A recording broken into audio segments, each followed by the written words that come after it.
Everyone has dreams. And no, I'm not talking about the type of dreams you have at night, even though most people do have those types of dreams, but I'm referring to the goals and aspirations that pushes people to do whatever they're doing in their everyday lives. These individual dreams can range from as simple as getting an A in a certain class, or to something as complicated as trying to get a difficult job or go to some foreign country. However, there are more than just individual dreams, but collective dreams, team goals that entire communities are trying to achieve. These communities can be as small as sports teams trying to win games, or even as large as societies, and even humanity as a whole, trying to achieve certain things such as getting rid of climate change or achieving world peace. Due to the large scale of these collective dreams, they may seem almost impossible to achieve from an individual standpoint. Ursula K. Le Guin actually uses this idea as the main conflict in her book Lathe of Heaven. In Lathe of Heaven, we meet a man named George Orr, who has the peculiar ability to affective dream, which causes the world to change based on his dreams. He tries to take sleep therapy for this with a man named Dr. William Haber, who is a sleep and dream researcher.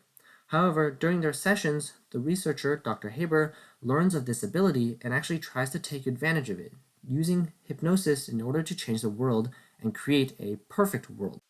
Ultimately, Haber's pride in his work and selfish attitude symbolizes humanity as a whole, as Le Guin criticizes modern-day society for trying to achieve these lofty and impossible collective dreams. Instead, modern-day society has to suffer through the consequences, unable to correct these mistakes without completely starting civilization all over. One of the first changes that Haber makes is to try to correct overpopulation. In this new world, 6 billion people magically disappear, whether they died from the plague that supposedly happens in history or they simply just don't exist. Either way, there are now 6 billion fewer people on Earth. Although many of the problems that came with overpopulation are gone, such as not having enough resources for everyone and incredibly crowded cities, the trauma that Orr suffers from experiencing the plague and watching having to bury his family and the overall cruelty of killing 6 billion people far outweighs the benefits.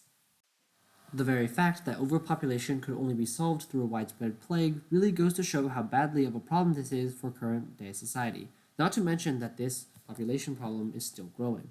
Whilst it would be immoral to say that humans should have been killing each other to keep the population down, it's clear that this plague is a representation of Le Guin's exasperation on humanity's inability to correct problems in the first place.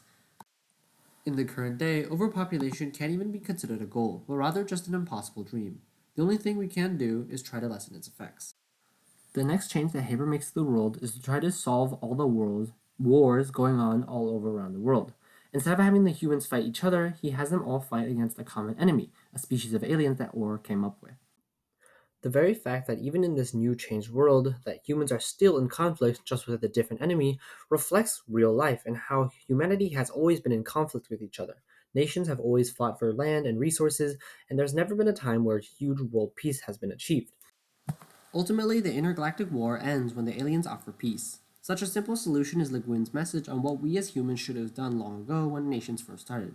Because we weren't able to offer that olive branch when much of the interracial conflicts first occurred, the modern day has to face many of their consequences, still in constant war and always wary of the potential threats of each other. One of the last and final changes Haber made to the world was to attempt to end racism. To do this, the genetic code of humans themselves has changed, so skin color doesn't exist and every person has gray skin. Once again, the initial impact doesn't seem that bad, since racism is one of the greatest reasons that conflict occurs throughout human history. That is until Orr sees that someone gets arrested for having cancer. As it turns out, in this new world, people aren't judged by their skin color, but by their health. Once again, the world has resolved itself to classifying people on an arbitrary and uncontrollable basis. Even worse for Orr, the love of his life, Heather, doesn't exist in this new world, since she was a biracial person, and that just can't happen when everyone is a gray person. Humanity is once again being criticized by Le Guin for our collective dream of ending racism. While yes, it would be important to try to remove our cruel behaviors toward each other, the newly created class system on health is a reminder that humans are inherently power-based creatures, and will always find ways in order to establish power dynamics over each other.